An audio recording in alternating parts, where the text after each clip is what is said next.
Assalamu alaikum, dear students. Today we are going to discuss one of the most important function of operations management, that is purchasing. Purchasing एक बहुत common word है जो कि हम अक्सर purchasing करते भी हैं, इस वर्ड को सुनते भी हैं। लेकिन ऑपरेशन मैनेजमेंट में किसी भी ऑर्गेनाइजेशन में, चाहे वो मैन्युफैक्चरिंग ऑर्गेनाइजेशन है या सर्विस साइड की ऑर्गेनाइजेशन है, परचेजिंग एक बड़ा इम्पोर्टेंट टास्क होता है।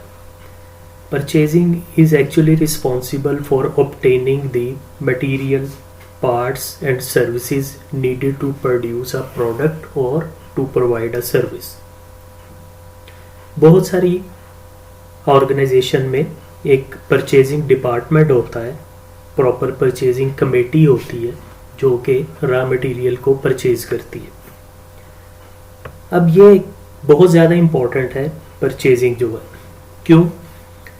क्योंकि रॉ मटेरियल, जिस तरह हम पहले भी पढ़ते आए हैं, एक दो दफ़ा जिक्र हुआ था कि जो फिनिश गुड होती है, फाइनल प्रोडक्ट जो होती है, उसकी कॉस्ट का 60% जो है वो रॉ मटेरियल जो हमने परचेज किया होता है उस पर डिपेंड कर रहा होता है। यानी किसी फाइनल प्रोडक्ट की कास्ट जो है, उस कास्ट का 60% कास्ट जो है वो उस रॉ मटेरियल की होती है जो हमने परचेज किया होता है। अब अगर वो रॉ मटेरियल ठीक तरह परचेज नहीं होगा, राइट क्वालिटी का नहीं होगा, राइट क्वांटिटी का नहीं होगा, इन टाइम नहीं होगा उसकी डिलीवरी वगैरह, तो ये बहुत सारी चीज़ें ये मिल के, टाइमिंग प्लस उसकी क्वालिटी प्लस क्वांटिटी, ये सारी चीज़ें मिल के अफेक्ट करेंगी हमारी फाइनल और फिनिश प्रोडक्ट की कॉस्ट को। तो इसलिए ये जो परचेजिंग है ये बहुत इम्पॉर्टेंट है। इसलिए परचेज डिपार्टमेंट होता है, परचेजिंग कमेटी होती है जो कि प्रॉपर रिस्पॉन्सिबल होती है इन सारी चीज़ों की। पर गोल ऑफ परचेजिंग के गोल क्या है, जिस तरह वो हमने ओवरव्यूज़ का देख लिया, आप थोड़ा समझ गए होंगे, लेकिन फिर भी थोड़ा सा डिटेल में देखते हैं कि प्रॉपर परचेज कमेटी और परचेजिंग डिपार्टमेंट या इस फैक्टर का प्रॉपर गोल और ऑब्जेक्टिव क्या है।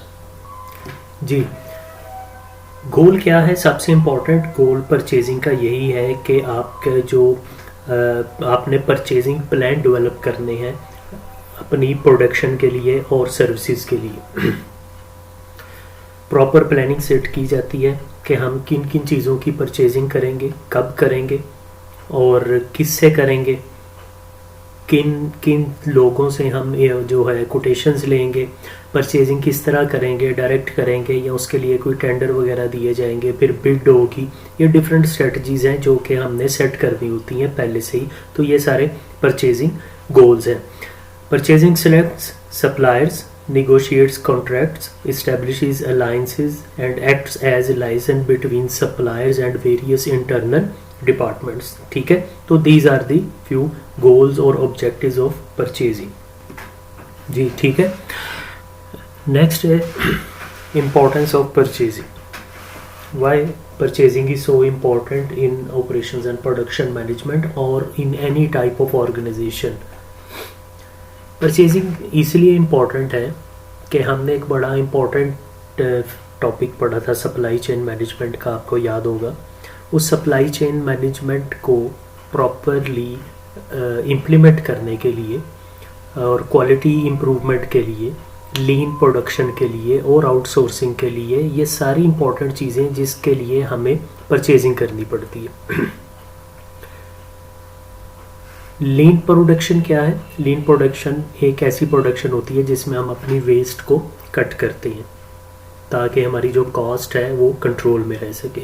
आउटसोर्सिंग आपको पता ही है कि हम जब कोई प्रोडक्शन हो रही है, एक हमारी ऑर्गेनाइजेशन एक प्रोडक्ट प्रोड्यूस कर रही है, तो हम उसकी सारी की सारी चीज़ें या पार्ट्स खुद प्रोड्यूस नहीं कर रहे, बल्कि कुछ चीज़ें हम बाहर से बनवा रहे हैं, बाहर से ले रहे हैं, यानी हमने आउटसोर्स किया हुआ उसको। तो इन सारी चीज़ों के लिए moreover business to business buying आपको पता ही है, जिसमें दो बिजनेस एंटिटीज़ एक दूसरे के साथ कम्युनिकेट करती हैं, एक दूसरे से कोई भी बिजनेस डील करती हैं, और उसके लिए या वेब बेस्ड ऑक्शन है, इन्वेंट्री को मैनेज करना है। तो ये बहुत सारे चीज़ें हैं जिसके लिए जो है हमें परचेजिंग बहुत ज़्यादा इम्पॉर्टेंट है। In addition increasing globalization will continue to have an impact on purchasing.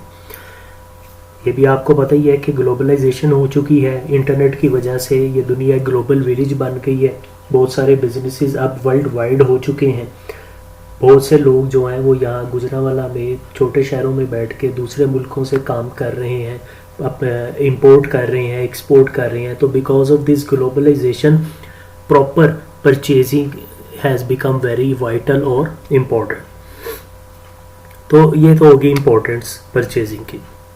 उसके बाद परचेजिंग इंटरफेसेस। इंटरफेसेस मीन्स के परचेजिंग का ऑर्गेनाइजेशन के दूसरे जो डिपार्टमेंट्स हैं, दूसरे जो फंक्शनल एरियाज़ हैं, उनके साथ क्या ताल्लुक़ है। तो परचेजिंग का डेफिनेटली, जिस तरह हमने शुरू में ही पढ़ा था कि हमारा जो ऑपरेशंस मैनेजमेंट है, इसका दूसरे फंक्शनल डिपार्टमेंट से बहुत इम्पॉर्टेंट, बहुत गहरा ताल्लुक़ होता है। और स्पेशली हमने देखा था कि जो मार्केटिंग डिपार्टमेंट होता है उससे बड़ा गहरा ताल्लुक़ होता है। इसी तरह ऑपरेशंस डिपार्टमेंट से या अकाउंट से, वो ही सारी चीज़ें यहाँ पे हम दोबारा डिस्कस करेंगे कि उस परचेजिंग का एक ऑर्गेनाइजेशन में किन किन ऑर्गेनाइजेशन के यूनिट्स या किन किन फंक्शनल डिपार्टमेंट से ताल्लुक़ होता है। तो first one is operating units. Definitely purchasing होनी है तो किस चीज़ की होनी है? रॉ मटेरियल की। अब रॉ मटेरियल परचेज होना है तो वो परचेज होकर देना किसको है? वो डेफिनेटली हमने प्रोडक्शन डिपार्टमेंट को, ऑपरेटिंग यूनिट्स को देना है, जो कि उस रॉ मटेरियल को प्रोसेस करेंगे और फिनिश गुड्स में कन्वर्ट करेंगे। ठीक है, तो जो ऑपरेटिंग यूनिट्स हैं उसका और परचेजिंग का बड़ा इंपॉर्टेंट और गहरा ताल्लुक है। उसी ने रिक्वेस्ट जनरेट करनी है, उसी के रिक्वेस्ट के मुताबिक मटेरियल परचेज होगा, उसी क्वालिटी का होगा, उसी इतनी ही क्वांटिटी में होगा जो कि ऑपरेटिंग यूनिट ने रिक्वेस्ट जनरेट की होगी, या जिसको हम रिक्वेजिशन कह सकते हैं। इसके अलावा परचेजिंग डिपार्टमेंट में require the assistance of legal department. Legal department की भी बहुत ज़रूरत पड़ती है, बहुत ज़्यादा असिस्टेंस चाहिए होती है। जिस तरह जो गवर्नमेंट के जितने भी इंस्टीट्यूट्स हैं, अदारे हैं, फॉर एग्जांपल हमारा कॉलेज है, तो उसमें भी एक परचेज़ कमेटी होती है, 2-3 सीनियर टीचर्स पर मुश्तमिल होती है वो purchase committee.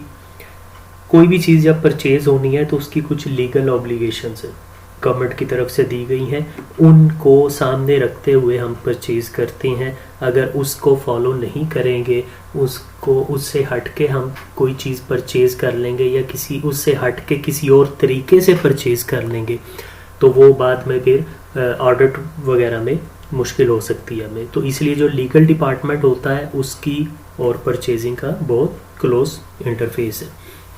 Accounting, definitely accounting department बड़ा इंपॉर्टेंट है। अकाउंट्स डिपार्टमेंट ने ही हमें बताना होता है कि हमारे पास इतने फंड्स अवेलेबल हैं कि हम इतने ये परचेजिंग कर सकें।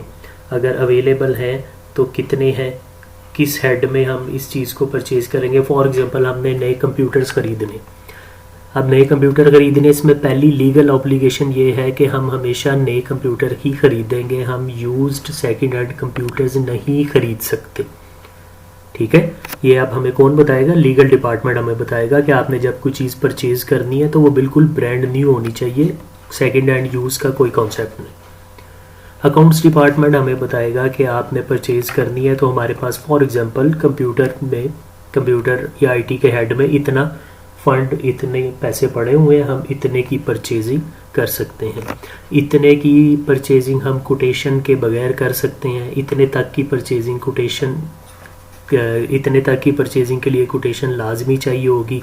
ये बहुत सारी चीज़ें होती हैं जो कि हमें अकाउंट्स डिपार्टमेंट बताता है। तो सबसे इम्पॉर्टेंट चीज़ तो यही कि वो हमें बताएगा कि इसकी पेमेंट कहाँ से होगी और कितनी पेमेंट हम कर सकते हैं।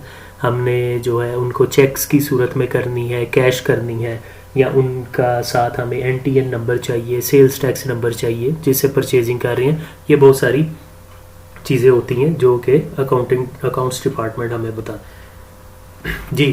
थर्ड इंटरफेस है डिज़ाइन एंड इंजीनियरिंग। डेफिनेटली हमारी ऑर्गेनाइजेशन का जो डिपार्टमेंट होगा डिज़ाइन एंड इंजीनियरिंग का, या R&D कह सकते हैं हम जिसको, रिसर्च एंड डेवलपमेंट, जिसमें उस प्रोडक्ट को डिज़ाइन किया जाता है, उससे हमारा बड़ा क्लोजली इंटरेक्शन होनी चाहिए, क्योंकि उसी डिपार्टमेंट ने हमें बताना है कि ये जो हम प्रोडक्ट नई डिज़ाइन कर रहे हैं या एग्जिस्टिंग प्रोडक्ट को रीडिज़ाइन कर रहे हैं, उसमें ये मटेरियल यूज़ होगा, इस क्वांटिटी में होगा। ये सारी जितनी भी उस मटेरियल की स्पेसिफिकेशन है वो हमें डिज़ाइन एंड इंजीनियरिंग डिपार्टमेंट से पता चलती है। तो इसलिए डिज़ाइन एंड इंजीनियरिंग डिपार्टमेंट और परचेजिंग का बड़ा क्लोज एक जो है इंटरेक्शन होना चाहिए। अच्छा जी, उसके बाद है रिसीविंग। रिसीविंग में क्या है, जो हमने रॉ मटेरियल रिसीव करना है। Receiving checks incoming shipments of purchased items to determine whether quality, quantity and timing objectives have been met। कि रिसीविंग में सबसे इम्पोर्टेंट चीज़ क्या है कि हमने जब उस रॉ मटेरियल को रिसीव करना है तो हमने चेक करना है कि ये रॉ मटेरियल जो हमें मिल रहा है ये इन टाइम है, यानी उसी टाइम पे है जो हम कॉन्ट्रैक्ट में सेट डिसाइड हुआ था, उसी क्वालिटी का है, उतनी ही क्वांटिटी में है। ये सारी चीज़ें जो हमने कॉन्ट्रैक्ट में सेट की हुई थी उसके मुताबिक हमें ये चीज़ रिसीव हो रही है या नहीं, ठीक है। और फिर उसको रिसीव करके किसी टेम्परेरी स्टोरेज या कहीं पे परमानेंट स्टोरेज की तरफ शिपमेंट के लिए उसको भेजना, उसको किस तरह से शिपमेंट होनी चाहिए उसकी, अगर फर्जाइल कोई नाजुक रॉ मटेरियल है तो उसको किस तरह कंटेनर में रखना है, किस तरह सेव करना है, और ये सारी चीज़ें रिसीविंग में आ जाती हैं। Suppliers or vendors work closely with purchasing to learn what material will be purchased and what kind of specification will be required in terms of quality, quantity and deliveries। अच्छा, ये सप्लायर और vendors दोनों word ही हम use कर सकते हैं। दो terms हैं जो कि यूज़ होती हैं और दोनों टर्म्स यूज़ उसी सेंस में होती हैं कि सप्लायर हो या वेंडर हो, इनका काम क्या है, किसी ऑर्गेनाइजेशन को रॉ मटेरियल प्रोवाइड करना, सप्लाई करना। लेकिन थोड़ा सा एक फ़र्क है, थोड़ा सा जो है वो डिफरेंस है वेंडर और सप्लायर में। जब हम वेंडर टर्म यूज़ करते हैं तो वेंडर की टर्म हम बिज़नेस टू बिज़नेस और बिज़नेस टू कंज्यूमर दोनों टाइप की ऑर्गेनाइजेशन के लिए, दोनों टाइप की ट्रांजैक्शन के लिए यूज़ कर सकते हैं, ठीक है। वेंडर की टर्म B2B यानी business to business and B2C business to consumer दोनों टाइप के सेल्स रिलेशनशिप के लिए यूज़ हो सकती है। वेयरएज जब हम सप्लायर का वर्ड यूज़ करते हैं तो सप्लायर से मुराद वो शख्स है या वो कंपनी या वो एंटिटी है जो कि किसी ऑर्गेनाइजेशन को सप्लाई करती है, यानी ये सिर्फ B2B टाइप के रिलेशनशिप में सप्लायर का वर्ड यूज़ होता है, ठीक है जी। क्लियर हो गया। ये थे कुछ इंटरफेसेस, कुछ ऐसे इंपॉर्टेंट एलिमेंट्स और एंटिटीज़ जिनके साथ परचेजिंग का बड़ा क्लोज रिलेशनशिप होता है, उसको हमने डिस्कस कर लिया कि इनसे अकाउंट से या रिसीविंग से या सप्लायर से, वेंडर से, इंजीनियरिंग डिपार्टमेंट से या ऑपरेशनल यूनिट से परचेजिंग का बड़ा क्लोज रिलेशनशिप होता है, और वो क्यों होता है, किस सेंस में होता है, वो हमने थोड़ा सा डिस्कस कर दिया। अच्छा जी, नेक्स्ट है परचेजिंग साइकिल, जो कि सबसे इम्पोर्टेंट चीज़ है। यानी purchasing cycle is a process, is a step by step process through which purchasing is being done. अब होता क्या है कि परचेजिंग साइकिल बिगिन कब होता है, शुरू कब होता है, जब within the organization purchasing के लिए कोई रिक्वेस्ट जनरेट की जाती है। कोई मटेरियल ख़रीदना है, इक्विपमेंट है या सप्लाईज है या कोई भी आइटम है, जब परचेज़ करनी है तो विद इन दी ऑर्गेनाइजेशन कोई भी डिपार्टमेंट रिक्वेस्ट जनरेट करता है परचेजिंग डिपार्टमेंट को या मैनेजमेंट को, और ये साइकिल उस वक्त तक चलता रहता है जब तक ये कंफर्म नहीं हो जाता कि वो रिक्वेस्टेड मटेरियल और सप्लाईज हमारी ऑर्गेनाइजेशन में आ चुकी है। प्रॉपर डिलीवरी जब तक नहीं हो जाती उस वक्त तक ये परचेजिंग साइकिल चलता रहता है। Now let's starts with purchasing cycle with the first point. First step is purchasing receives the requisition. सबसे पहला स्टेप परचेजिंग साइकिल का क्या है कि परचेजिंग डिपार्टमेंट को रिक्वेस्ट रिसीव होती है, रिक्वेस्ट जनरेट होती है विद इन द ऑर्गेनाइजेशन, और उसको हम रिक्विजिशन कहते हैं, यानी एक एप्लीकेशन टाइप होती है। फॉर एग्जांपल मैं अगर इस कॉलेज में जो कंप्यूटर लैब है हमारी फॉर एग्जांपल उसका इंचार्ज हूँ, तो उस कंप्यूटर लैब के लिए मुझे चीज़ चाहिए, फॉर एग्जांपल नया प्रोजेक्टर ख़रीदना है, तो उसके लिए मैं एक एप्लीकेशन लिखूँगा। वो एप्लीकेशन में मैं रिक्वेस्ट करूँगा कि lab for example computer lab number 1 के लिए हमें एक प्रोजेक्टर चाहिए। उसमें थोड़ी सी उस प्रोजेक्टर की मैं स्पेसिफिकेशन भी लिखूँगा, ठीक है, डिस्क्रिप्शन ऑफ द आइटम और material desired, quantity and quality necessary, किस क्वालिटी का हो कि फॉर एग्जांपल उसमें जो है वो उसका डिस्प्ले ऐसा हो या उसकी इस कंपनी का हो, उसका इतने मेगापिक्सल हो, और इसके अलावा क्वांटिटी कितनी, एक चाहिए, 2 चाहिए, इसके अलावा डिज़ायर डिलीवरी डेट्स कब तक चाहिए कि फॉर एग्जांपल हम नई क्लास शुरू कर रहे हैं, वो क्लास हमारी विद इन 15 डेज स्टार्ट होनी है, तो हमें विद इन 15 डेज चाहिए। और who is requesting the purchases, मैं रिक्वेस्ट कर रहा हूँ, तो मैं नीचे फिर अपना नाम डेजिग्नेशन साइन करूँगा। ये जो एप्लीकेशन होगी ये एक्चुअली एक रिक्विजिशन है जो कि मैं मैनेजमेंट को यानी कि प्रिंसिपल साहब को दूंगा, वो इसको साइन करेंगे और ये एप्लीकेशन यानी ये रिक्विजिशन फिर परचेजिंग डिपार्टमेंट यानी परचेज कमेटी की तरफ चली जाएगी। वो इस रिक्विजिशन को लेंगे, तो दूसरा स्टेप वहाँ से शुरू होगा जब वो किसी परचेज़र को सप्लायर को सिलेक्ट करेंगे कि हमने ये चीज़ परचेज़ करनी है तो कहाँ से करनी है।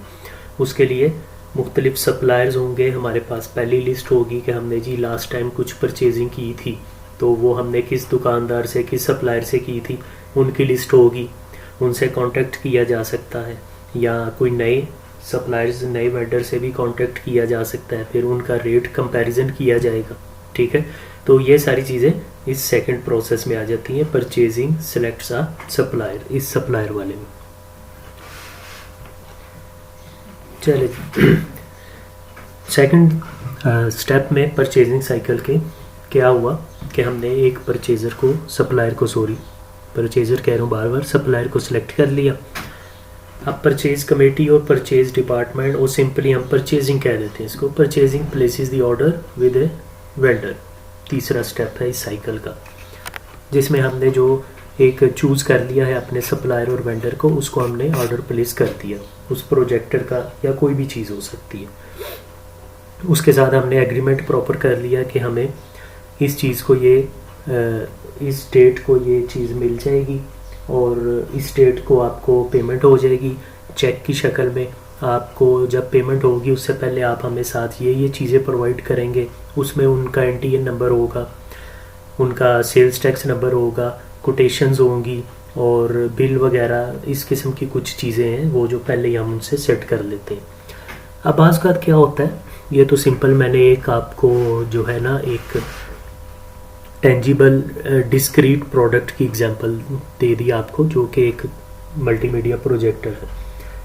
अब कुछ ऑर्गेनाइजेशन जो बड़ी ऑर्गेनाइजेशंस होती हैं उसमें कई बड़े लार्ज वॉल्यूम की कंटिन्यूस यूजेज की चीज़ें होती हैं, उनका भी ऑर्डर प्लेस किया जाता है, जिसमें बहुत सारी जो है ना एनुअल निगोशिएशन भी होती हैं। फॉर एग्जांपल हमारा एक वेंडर है जिससे हम एनुअली बहुत सारा रॉ मटेरियल परचेज़ करते हैं, तो हम उससे एनुअली निगोशिएट करेंगे, क्योंकि ज़ाहिर है हर साल टैक्सेस के रेट्स रिवाइज हो जाते हैं, महंगाई की वजह से कीमतें कम या बाज़ किसी भी अनसर्टेनिटी की वजह से कीमतें कम हो जाती हैं, तो हम उनसे वो जब लार्ज वॉल्यूम में कंटिन्यूस यूजेज की आइटम्स परचेज़ करते हैं तो उनसे हम एनुअली निगोशिएट करते रहते हैं। अब जैसे हमने मैंने एग्जांपल दी इसकी मल्टीमीडिया प्रोजेक्टर की, तो ये कंटिन्यूस यूजेज की एग्जांपल नहीं है, यानी ज़रूरी नहीं कि हम हर साल या हर 6 महीने बाद एक प्रोजेक्टर परचेज़ कर रहे हैं, ठीक है। फिर इसी तरह कुछ मॉडरेट वॉल्यूम की चीज़ें भी होती हैं जिसमें हम ब्लैंकेट ऑर्डर भी कर देते हैं, blanket purchase order. Blanket purchase order जो होता है इसमें ये होता है कि जो डिलीवरी डेट है उसमें हम 2-3 पॉसिबल डिलीवरी डेट्स दे देते हैं, कोई फिक्स नहीं होती, इसलिए इसको ब्लैंकेट ऑर्डर और ब्लैंकेट परचेज़ ऑर्डर भी कहा जाता है, ठीक है। या इसके अलावा कुछ स्मॉल परचेज़ आइटम्स भी होती हैं, जिस तरह अभी हमने एक प्रोजेक्टर ख़रीद लिया तो उसके लिए फिर इतनी ज़्यादा जो है वो कोई पेपर वर्क की या इतनी ज़्यादा लीगल ऑब्लिगेशंस की ज़रूरत नहीं होती।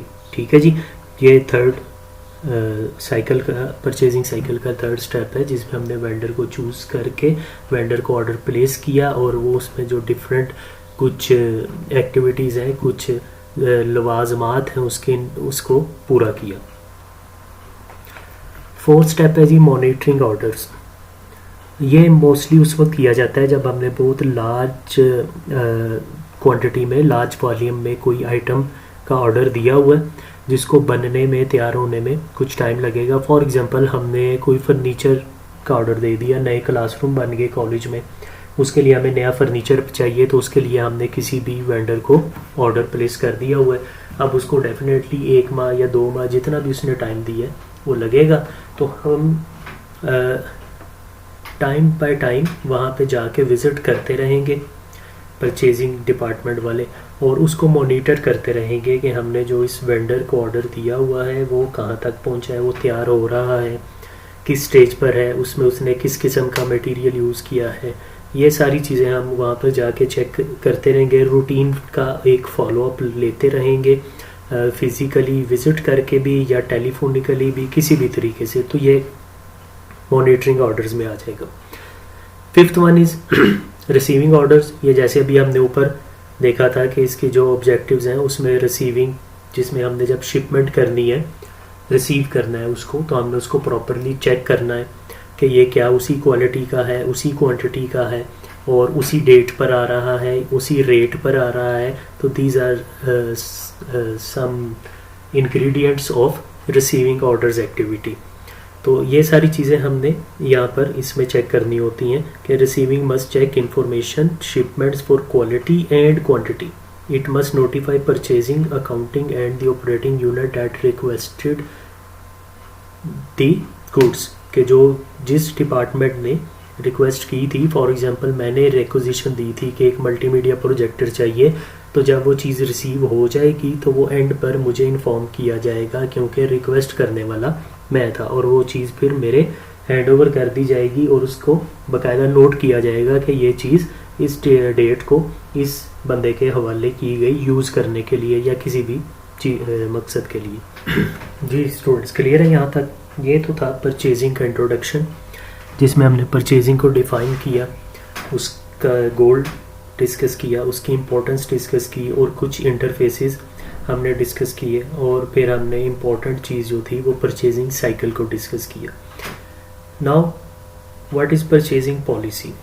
परचेजिंग पॉलिसी एक्चुअली ये सारा प्रोसेस ही है, जो परचेजिंग प्रोसेस है उसको ही परचेजिंग पॉलिसी कहते हैं, और उसमें जो जो लोग इन्वॉल्व हैं वो सारे उस परचेजिंग पॉलिसी का हिस्सा हैं। अगर हम अपनी उसी एग्जांपल को लेके चलें तो मैंने रिक्वेस्ट की, मैं भी उस परचेजिंग पॉलिसी का हिस्सा हूँ। जिसने उसको वेरीफाई किया, जिसने अलाउ किया, जिसने परचेजिंग की, जिसने पेमेंट की, जिसने उस चीज़ को रिसीव किया, वो सारे मैनेजर्स, एम्प्लॉयज़ और कोई भी ऑर्गेनाइजेशन का फ़र्द हो, चाहे वो गेट पे खड़ा गेट कीपर ही है जिसने उस चीज़ को रिसीव किया, तो वो सारे उस परचेजिंग पॉलिसी का हिस्सा होते हैं। तो ये एक कंप्लीट परचेजिंग पॉलिसी होती है। अब इसके मेरिट्स और डिमेरिट्स क्या हैं परचेज पॉलिसी के? वैसे भी तो परचेजिंग हो सकती है प्रॉपर विदाउट परचेजिंग पॉलिसी, लेकिन परचेजिंग पॉलिसी के तहत परचेज करने के कुछ एडवांटेजेस हैं। सबसे इम्पोर्टेंट, सबसे पहला advantage lower cost. Lower cost कैसे है? There is no duplication of efforts in buying function. यानी कोई चीज़ परचेज़ करनी है तो वो हमें कंफर्म है कि इस परचेज़ डिपार्टमेंट ने ही करनी है, हमने उसको ही रिक्वेस्ट करनी है, वो खुद ही परचेज़ करेगा। इसमें डुप्लीकेशन का कोई चांस नहीं कि फॉर एग्जांपल 2 लोगों को कह दिया, 3 को कह दिया, उसने भी परचेज़ कर ली, उसने भी परचेज़ कर ली, ऐसा कोई चांस नहीं है। There is no duplication of buying effort, इसलिए उसकी जो कॉस्ट है वो ऑटोमेटिकली लेस हो जाती है और जो है कंट्रोल्ड हो जाती है। Second is more concentration. Managers of manufacturing departments departmental heads and office managers are relieved from responsibility of purchasing their own requirement. मैं for example मैंने वो जो ऑर्डर किया था उसके लिए, मल्टीमीडिया प्रोजेक्टर के लिए, तो मैंने ऑर्डर कर दिया। आगे परचेज़ कमेटी का काम है उसको ख़रीदना, उसको चेक करना, उसकी क्वालिटी, उसकी क्वांटिटी, उसकी पेमेंट, सारी चीज़ें परचेज़ कमेटी की ज़िम्मेदारी है। I am free of these legal activities और लीगल ऑब्लिगेशंस, मुझे इससे कोई कंसर्न नहीं। जब वो चीज़ रिसीव हो जाएगी मैं जस्ट उसको यूज़ करूँगा, और बाद में कोई प्रॉब्लम होती है तो उसी परचेज़ कमेटी को उसी प्रोसेस के थ्रू वो चीज़ वापस जाएगी। इसलिए जो मैनेजर्स होते हैं, जो एम्प्लॉयज़ होते हैं जिन्होंने रिक्वेस्ट की होती है, वो इस चीज़ से बिल्कुल रिलीफ होते हैं। उनकी कोई जिम्मेदारी नहीं होती उसकी क्वालिटी या उसकी क्वांटिटी से रिलेटेड। चलें जी, तीसरा बेनिफिट है benefits of specialized skill. It is possible to tap the advantage of specialized skill of the buying staff. वो जो बाइंग स्टाफ होता है जिसको हम परचेजिंग डिपार्टमेंट कह देते हैं या परचेज़ कमेटी कह लेते हैं, उसमें जितने भी लोग होते हैं जो सीनियर पोस्ट पे होते हैं, मैनेजर्स वगैरह डिफरेंट डिपार्टमेंट्स के, वो शामिल होते हैं। तो वो स्पेशलाइज्ड होते हैं उसमें जितनी भी लीगल फॉर्मेलिटीज़ हैं उसको पूरा करने में भी, और उस चीज़ को परचेज़ करने या किसी भी चीज़ को परचेज़ करने में। तो उनकी जो एक्सपीरियंस है या स्किल है उससे हम फ़ायदा उठा सकते हैं। उसके बाद better relations, increased benefits, fourth point है इंक्रीज्ड बेनिफिट्स। इंक्रीज बेनिफिट किस तरह है कि मोस्टली जब हम ऑर्गेनाइजेशन के लिए परचेजिंग करते हैं तो वो मोस्टली बल्क में ही होती है। तो डेफिनेटली जब हम कोई चीज़ बल्क में ख़रीदते हैं तो उसमें हमारे पास बारगेनिंग का मार्जिन होता है जिससे हम कॉस्ट को थोड़ा कम कर सकते हैं बारगेनिंग करके। या अगर हम बल्क में नहीं भी ख़रीदते तो जिससे ख़रीद रहे होते हैं, जिस सप्लायर से, जिस वेंडर से, उसको पता होता है कि ये प्रॉपर एक ऑर्गेनाइजेशन है, एक गवर्नमेंट का अदारा है या कॉलेज है या यूनिवर्सिटी है, तो वो इससे उसके साथ बेहतर तरीके से डील करता है ताकि आने वाले वक्त में दोबारा भी जब उन्हें ज़्यादा चीज़ों की ज़रूरत पड़े, फॉर एग्ज़ाम्पल अभी तो हमने सिर्फ एक मल्टीमीडिया प्रोजेक्टर लिया है, तो आने वाले वक्त में हो सकता है हमने कोई कंप्यूटर लैब रेनोवेट करनी है, उसको अपग्रेड करना है, तो नए कंप्यूटर्स चाहिए हो, या उसके साथ एक प्रॉपर बॉन्ड बन जाता है, एक बेहतर रिलेशनशिप बन जाता है, जो कि ये हमारा नेक्स्ट पॉइंट भी है, जिससे फ़ायदा हो जाता है हमें उसकी सेल, सर्विस और नेक्स्ट टाइम भी परचेजिंग करने का। तो ये 2 पॉइंट हो गए, फोर्थ और fifth, increase benefits of bulk buying और बेटर रिलेशनशिप विद वेंडर्स और सप्लायर्स।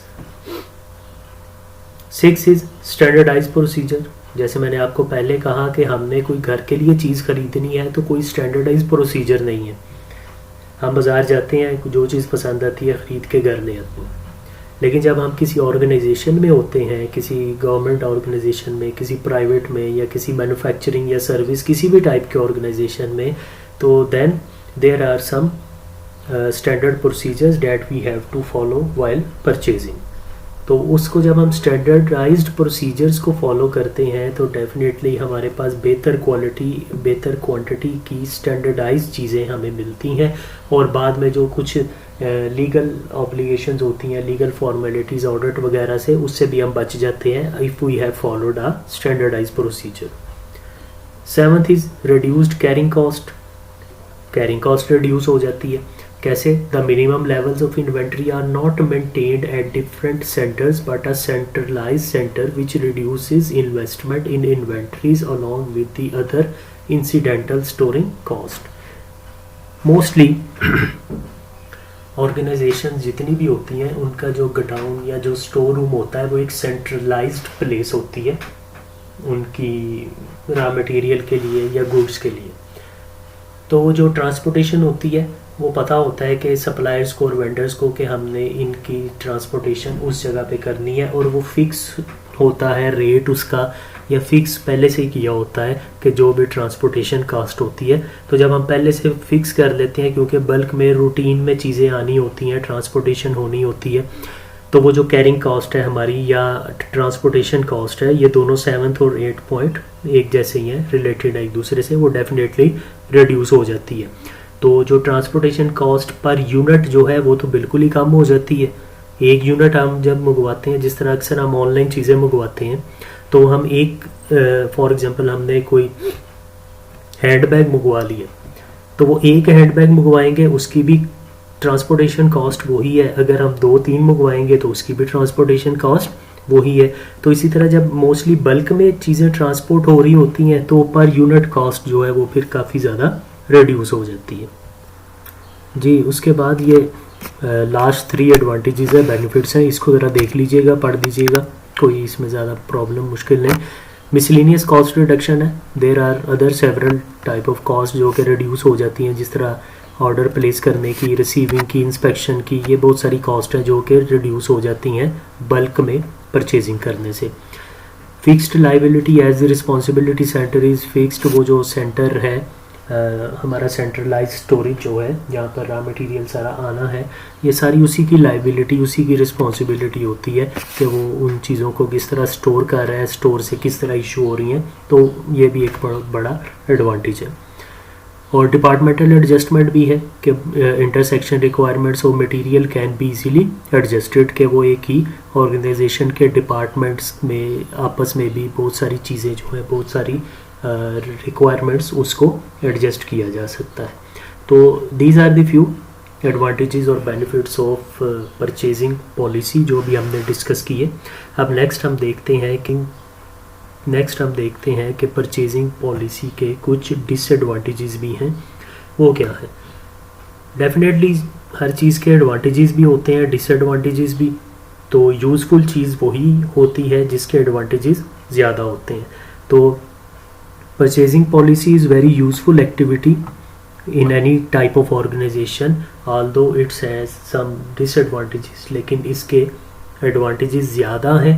तो बहरहाल एग्जामिनेशन पॉइंट ऑफ व्यू से हमने डिसएडवांटेजेस भी डिस्कस कर लेते हैं। ले जी, सबसे पहला और ख़तरनाक कह लीजिए डिमेरिट और disadvantage is wrong buying decision. क्या होता है, specific requirements of individual items में not be attended successfully, at times it may result in absence of matching of minds between needy section and the buying section, resulting in wrong buying. मैंने requisition दी multimedia projector की, मेरे जहन में कुछ और था, कुछ टेक्निकल चीज़ें भी थी। परचेज़ कमेटी ने कुछ और चीज़ों को कंसिडर करते हुए परचेज़ किया और उन्होंने और टाइप का प्रोजेक्टर परचेज़ कर लिया।